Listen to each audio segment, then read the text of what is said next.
Vamos a empezar el programa hablando con un especialista en migraciones. ¿Por qué? Porque en el país en las últimas semanas se está hablando mucho de sucesos de violencia en relación a la presencia de ciudadanos venezolanos en nuestro país.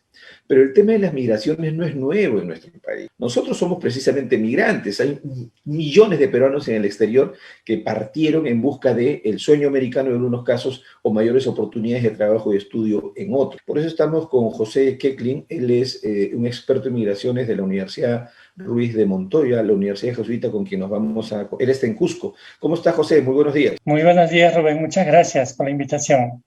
Con gusto podemos conversar. José, no es nueva la migración. No es que recién estén llegando migrantes hacia el Perú. La migración no empezó con los venezolanos, ¿no es cierto? Nosotros tenemos una larga data de grupos de ciudadanos de un país que han venido al Perú y están llegando también al Perú. Pues es verdad. Digamos que la historia de Lima, del Perú, ha sido una historia también de las migraciones, ¿no? Durante la época colonial han llegado también ciudadanos de otras latitudes a vivir a Lima, ¿no?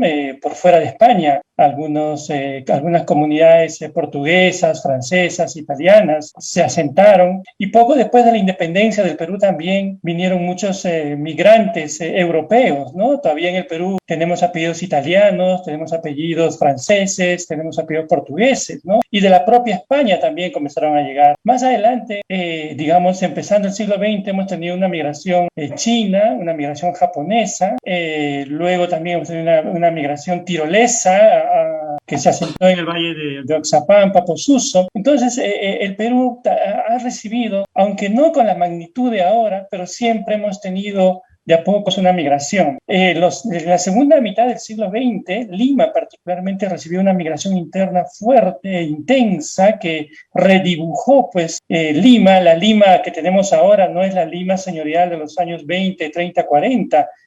Justamente la migración interna desdibujó y creó una nueva Lima, que es la que vemos ahora. Quizás la particularidad con esta migración es que ha sido masiva y en poco tiempo. ¿No? En poco tiempo, a lo largo de 2 años o 3 años, hemos recibido alrededor de 1.200.000 migrantes venezolanos y eso pues ha ido saturando el mercado laboral, ha constituido una novedad. Al principio teníamos una actitud, digamos, más solidaria, comprensible con la situación que pasaban los venezolanos en su país. Sin embargo, esto se ha ido transformando en un fastidio, en un hartazgo, porque creo que se ha asociado a la migración venezolana a 2 fenómenos. Primero, se tenía la idea de que el venezolano quitaba empleo al peruano, cosa que no está demostrado, además no es así. Y 2, últimamente se ha asociado la migración con la delincuencia. Entonces, estas 2 ideas de pérdida de empleo y aumento de la delincuencia ha ido pues generando un malestar y ciertas actitudes de hostilidad a los venezolanos.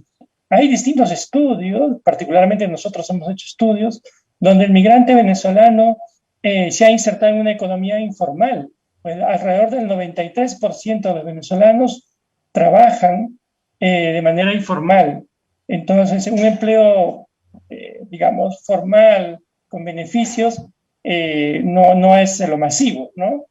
Y claro, el peruano también, que con pocas calificaciones también o con pocas oportunidades se inserta en una economía informal y es ahí donde se ha encontrado con el venezolano o el venezolano se ha encontrado con el peruano y hay una disputa, digamos, en el ámbito informal, ¿no? Según datos del Ministerio de Trabajo, actualmente en la planilla electrónica, es decir, en los empleos formales con contrato, son 50.000 venezolanos. Para 1.200.000, 50.000 trabajando de manera formal, pues es una cantidad insignificante, ¿no? Muy bajita. Entonces, en esos términos, no ha afectado mucho la economía, el empleo formal. Quizás en el empleo informal sí hay una saturación. Pero esa disputa por el terreno informal es resultado mismo de lo informal que es la sociedad peruana, ¿no es cierto? Que lo único que le brinda es esa oportunidad, insertarse en la informalidad. Sí, ¿no?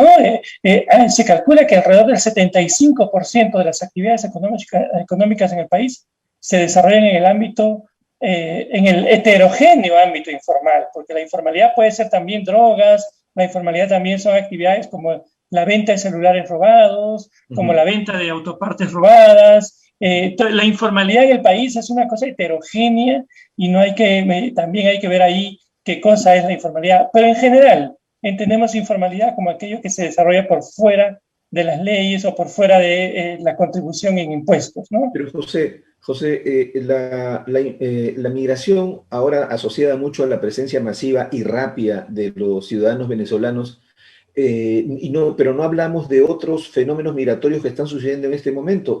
En la frontera Perú-brasileña, ¿no es cierto? Hay un conjunto de ciudadanos haitianos que pugnan por ingresar y los haitianos ya estuvieron presentes en el sur andino. Es precisamente usted trabajó en la elaboración de una publicación sobre eso, que describe un poco eso. Hay migraciones medio ocultas, ¿no? Que no estamos viendo.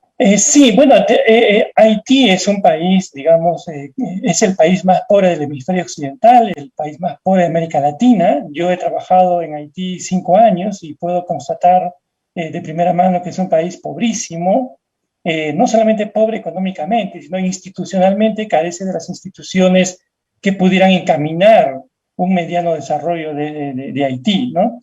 Haití es un pueblo, un país acostumbrado a migrar, ¿no?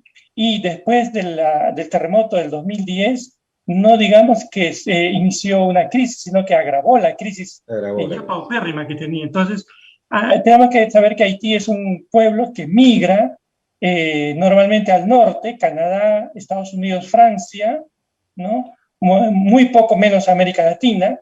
Este fenómeno migratorio de haitianos a América Latina, particularmente Chile y Brasil, se dio porque en Brasil en el año 2014 había muchas obras por el tema de las Olimpiadas y el tema del Mundial.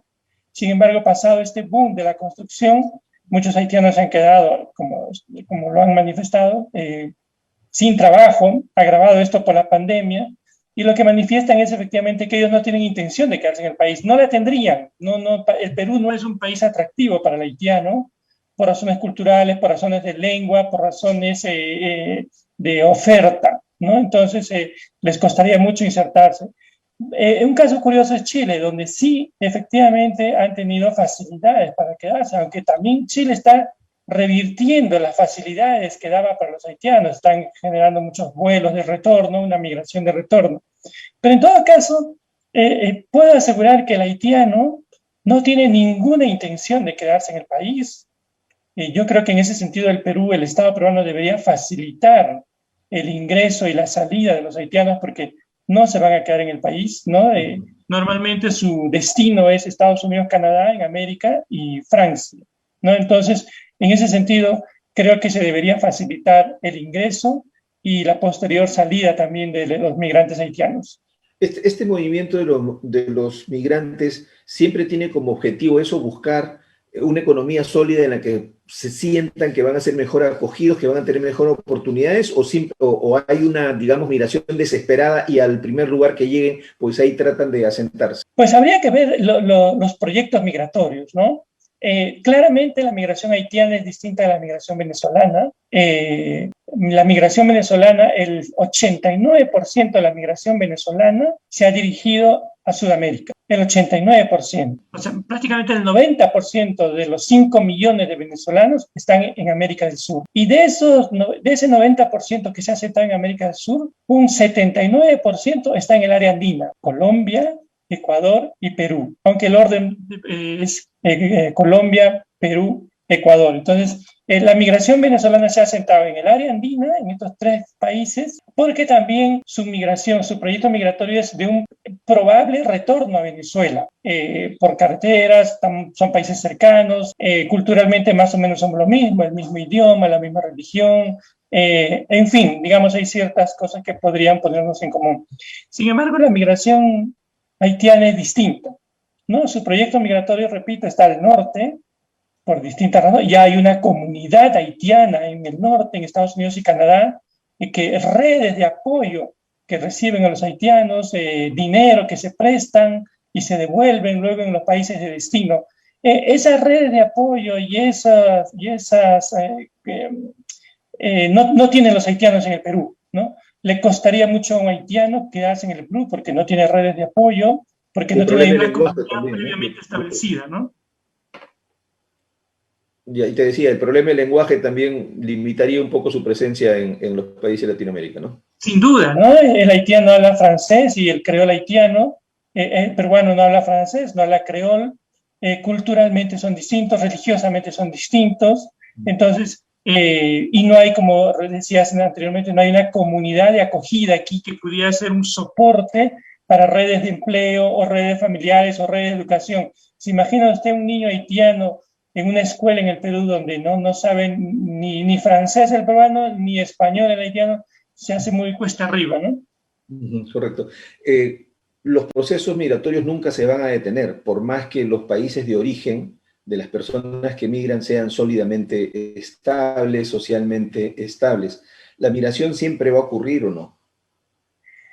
Mire, y este inicio de siglo, este nuevo siglo que estamos ya empezando casi por un cuarto ya de siglo, ya van casi 25 años de este nuevo siglo, más bien se han intensificado los procesos migratorios, ¿no? Lo vemos con Venezuela, lo vemos en Medio Oriente, lo vemos en África o Centroamérica al norte. Creo que estos procesos se van a intensificar. Lo que hay que hacer, señalan muchos expertos, es en facilitar la vida y la acogida, la integración del migrante en las sociedades de destino, ¿no? Por ejemplo, ¿no?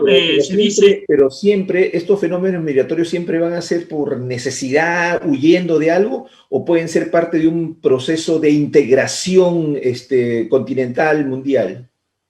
Muy buena observación. Creo que pudieran haber dos explicaciones, ¿no?